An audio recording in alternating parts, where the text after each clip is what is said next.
Thousands of people are still trying to escape Afghanistan as fears over safety grow. One organization is doing what it can to aid in evacuation efforts and protect U.S. allies at significant risk of violence from the Taliban and emerging terror groups in the region. Brian Stern, one of the founders of Project Dynamo, joining us now. Brian, welcome. Thanks for having me. So talk a little bit about what Project Dynamo is, the work you're doing right now. Project Dynamo, I always describe it as we're the worst travel agency in the world. I don't know about that. There's some pretty bad ones out there.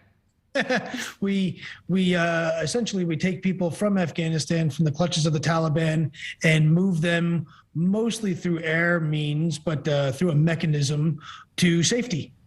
Okay, good way to break it down. So obviously the plight of Afghan refugees, it's fading from the headlines, but it is still very real. It's still a very ongoing, dire situation.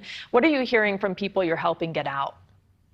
The people that have gotten out are incredibly thankful. The biggest thing, the number one thing that we get from people that we've gotten out, other than thank you for saving their lives, is I have other family that need to get out. Can you help them too? So every time we do something, there's an exponential return of demand.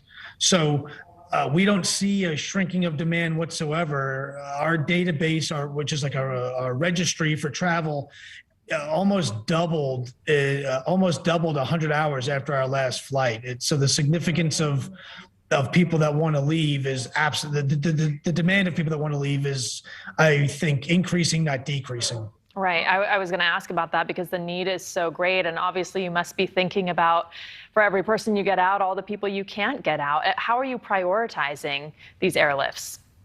So prioritize is the wrong word.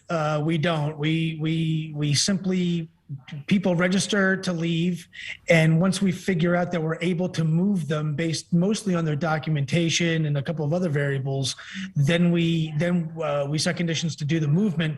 We're entirely donor funded, so projectdynamo.org, shameless plug, but our number one limiting factor right now is funding.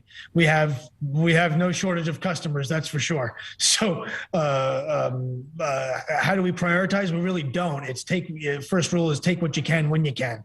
So we're moving as many people as we possibly can within the confines of our current funding limitations, which are hard. These planes don't fly themselves. I'm not a pilot. I don't have a plane. I don't have much. I'm we're a small group. So the funding is our number one limiting factor right now to do movements, for sure. And just on a personal note, you are a veteran yourself. You've served in the Middle East. What is it like to see all of these people who risked their lives to help U.S. troops, probably saved a lot of lives also, and now they're being left behind? And what do you think it does for the goodwill and the credibility of Americans? I think that's the question of the day. I'm a veteran of a lot of all the wars, oddly enough, and it's very, very, very hard. It's hard to see what's going on. It's hard to understand some of the decisions that are made way above my pay grade. I'm a pretty smart guy, but a lot of these things, like in war, are confusing. Not strange to have questions that are hard to answer in this kind of scenario. This is not just a war thing. I think a lot of people people put it in that category. To me, this is humanitarian in totality. It doesn't matter if this was the earthquake in Haiti is just as much of a disaster or from a humanitarian perspective as what we see today. Most of our movements that we've done so far have been Americans, bringing Americans home to America. Our Afghan partners and folks on the ground that have helped us and their families.